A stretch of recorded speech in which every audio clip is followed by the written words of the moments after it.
할렐루야. 하나님의 은혜와 평강이 새벽을 깨어 예배하시는 성도님들의 심령과 가정에 충만하기를 소망합니다. 지난 주일에 새생명 전도주일을 은혜 가운데 잘 마쳤습니다. 우리가 8월 중순부터 품은 태신자를 위해서 기도하기를 시작하였고, 우리 강단 좌우를 보시는 것처럼 우리가 품은 태신자의 수가 228명입니다. 얼마나 귀하고 감사한지 모르겠습니다.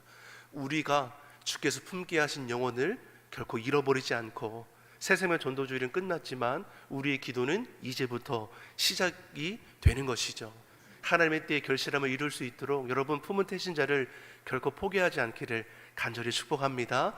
우리가 품고 기도하고 주의 사랑을 나누고 복음을 전할 때 하나님께서 그 심령을 변화시켜 주시고 주의 전으로 함께 나와 기쁨으로 예배하게 하심을 믿습니다. 그날을 소망하며 깨어 기도하는 우리 모든 예배자들이 되기를 예수님의 이름으로 축복합니다. 모세는 이스라엘 백성들을 축복하며 이제 유언과 같은 말씀을 신명기를 통해서 전하고 있는 겁니다. 자신의 사명은 비록 가나안 땅을 목전에 두고 끝이 나게 되지만 다음 세대 이스라엘 백성들은 하나님의 약속의 땅을 차지해야 하는 것이죠. 모세는 하나님의 약속의 말씀을 선포하고 너희는 가나안 땅에 들어가 차지하라 선언합니다.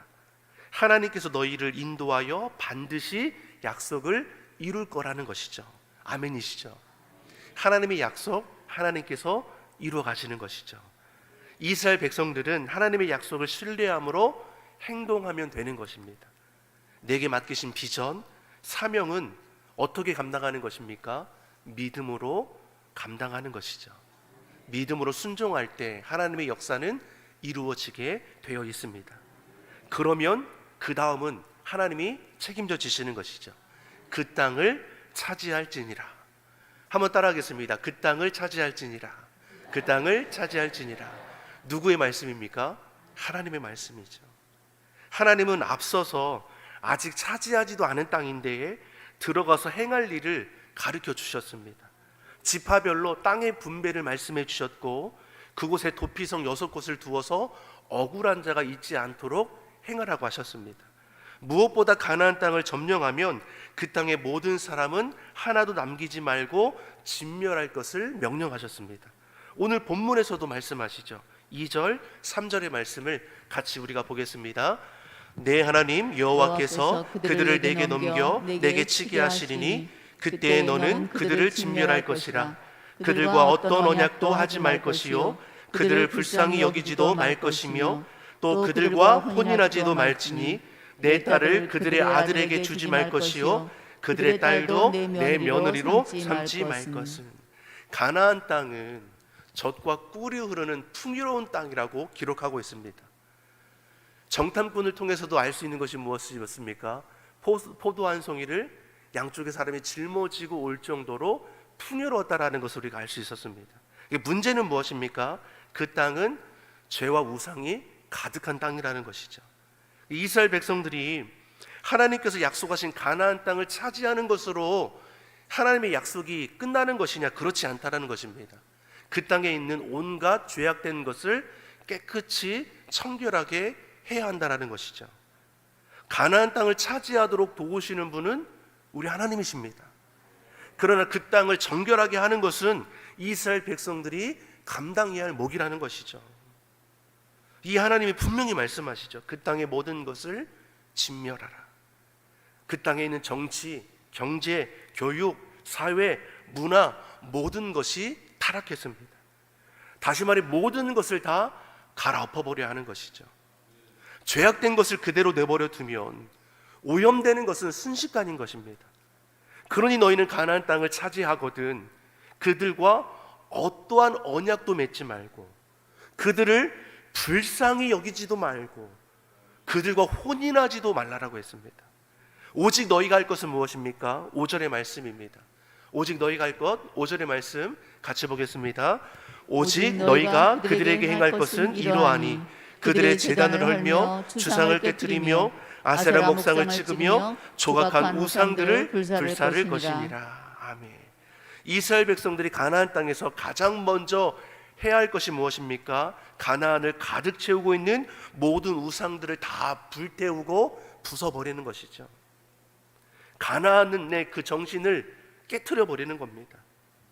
모든 것을 철저하게 하나님을 믿는 신앙으로 살겠다라고 선포된 백성임을 결코 잊어서는 안 되는 것이죠. 애굽에서 종살이하던 이스라엘 백성들입니다. 그 기간이 430년 아닙니까? 하나님께서 그들을 구원해 주시고 가나안 땅에 들어가기까지 광야에서 40년을 유리방황하게 되죠.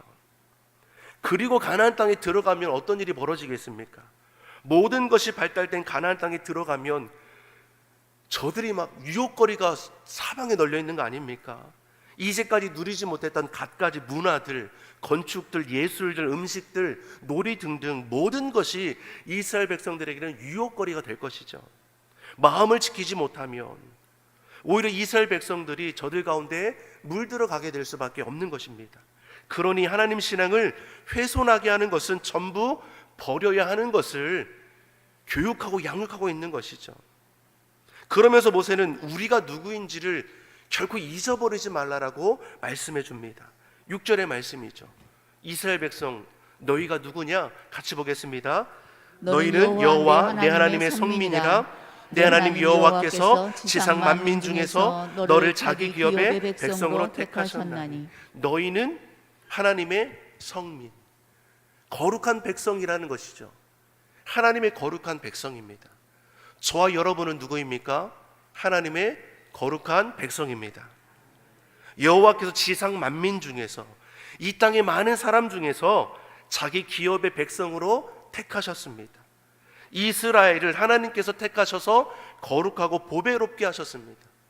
우리를 하나님께서 택하여 주셔서 거룩하고 보배로운 백성 되게 해 주셨습니다.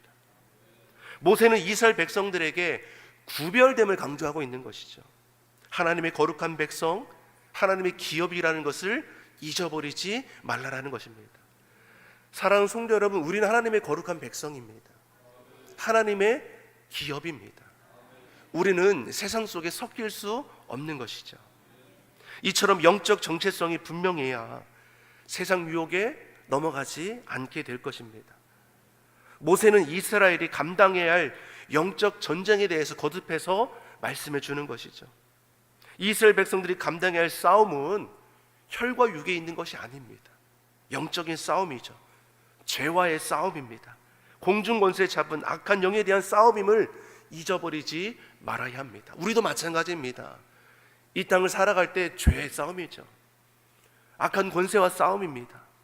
우리 힘으로 감당할 수 없습니다. 예수 그리스도 이름의 권세로 우리는 등이 이기고 감당할 수 있습니다. 그리야 하나님의 거룩한 백성으로서 이 땅에서 빛과 소금의 사명을 온전히 감당할 수 있는 것이죠. 죄로 어두워지는 세상 속에서 하나님의 자녀된 저와 여러분이 빛이 될 수 있어야 하는 것입니다. 맛을 잃어가는 세상 아닙니까? 하나님의 자녀된 우리가 사랑의 맛, 은혜의 맛이 무엇인지를 우리가 알려줄 수 있어야 하는 것이죠. 이렇게 하나님 앞에 구별된 삶을 살아간다면 9절에 하나님이 약속하신 복이 있습니다. 어떠한 복이라고 말씀합니까? 9절의 말씀을 같이 우리가 읽어보겠습니다. 그런즉 너는 알라 오직 내 하나님 여호와는 하나님이시요 신실하신 하나님이시라. 그를 사랑하고 그의 계명을 지키는 자에게는 천대까지 그의 언약을 이행하시며 인애를 베푸시되. 신실하신 하나님, 그의 계명을 지키는 자에게, 신실하신 하나님을 사랑하고 그의 계명을 지키는 자에게 하나님께서 천대까지 그 언약을 지키신다 말씀하시죠. 하나님은 어떠한 분이십니까? 신실하신 하나님이십니다. 변함이 없으십니다. 어제나 오늘이나 영원토록 동일하신 분. 그분의 말씀은 영원하며 그 말씀 반드시 이루어집니다. 그러한 하나님을 우리가 어떻게 사랑한다고 고백할 수 있습니까? 그의 계명을 지킴으로, 약속의 말씀을 지켜 행함으로 하나님에 대한 우리의 사랑이 증명이 되는 것이죠. 주의 말씀을 지켜 행하는 것을 즐거워하는 자가 되기를 예수님의 이름으로 소망합니다. 반대로 10절에 하나님을 거역하고 미워하는 자에게는 벌을 내려 진멸하실 것을 말씀하죠. 죄를 죄로 인정하며 돌이키는 자가 되어야 하는 것입니다. 그런데 어떻습니까? 이 땅을 살아갈 때 범죄하는 가운데 놓여 있음에도 불구하고 죄를 지어도 별일 없네, 괜찮네, 더욱더 죄 가운데 빠져 살아가는 일들이 허다하게 일어나는 것이죠. 하지만 저들의 끝은 패망이라는 것을 우리가 꼭 알아야 합니다. 하나님의 백성들이 하나님의 신앙을 잃어버리면 받을 복을 다 잃게 되는 것이죠. 그래서 11절에 우리에게 분명히 가르쳐주는 말씀 아닙니까? 11절의 말씀을 우리가 다시 한번 같이 보겠습니다. 그런즉 너는 오늘 내가 내게 명한 명령과 규례와 법도를 지켜 행할지니라. 아멘. 이 말씀은 모세를 통해 주시는 하나님의 말씀이죠. 이 시대에 저와 여러분에게 주시는 말씀이기도 합니다. 너는 오늘 내가 내게 명하는 명령, 규례, 법도를 지켜 행할지니라.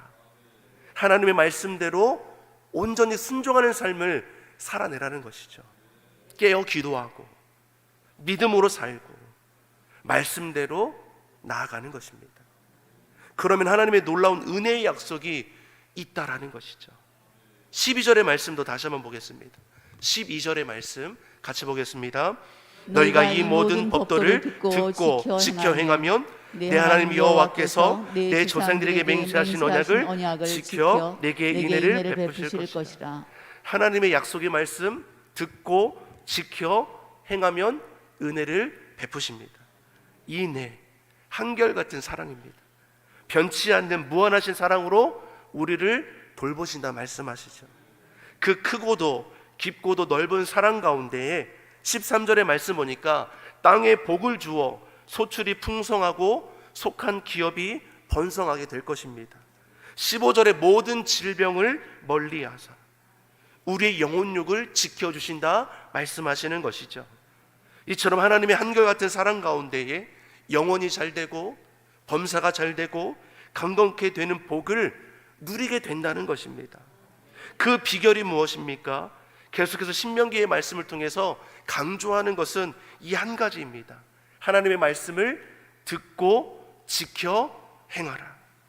저 따라하겠습니다. 하나님의 말씀을 듣고 지켜 행하라. 아멘이시죠? 아무리 시대가 힘들고 어렵다 해도 감당치 못할 문제를 마주한다 할지라도 인생의 해답은 하나님께 있습니다. 하나님의 자유된 자가 할 것은 무엇입니까? 하나님의 말씀을 듣고 지켜 행하는 것입니다. 저와 여러분이 삶의 자리에서 하나님의 말씀을 들으십시오. 주의 말씀을 가까이 하십시오. 그 말씀이 내 삶을 주장할 수 있도록 말씀 안에 거하는 삶을 살아내시기 바랍니다. 그 말씀을 지켜 행함을 통해서 하나님께서 약속하신 그 은혜를 우리가 날마다 누리며 살아가기를 소망합니다. 하나님의 말씀을 듣고 지켜 행하는 자에게 하나님께서 약속을 반드시 이루어 주시고 우리를 지키시고 돌보심을 믿습니다. 그 믿음으로 오늘 하루도 승리하는 저와 여러분이 되기를 예수님의 이름으로 축원합니다. 기도하겠습니다.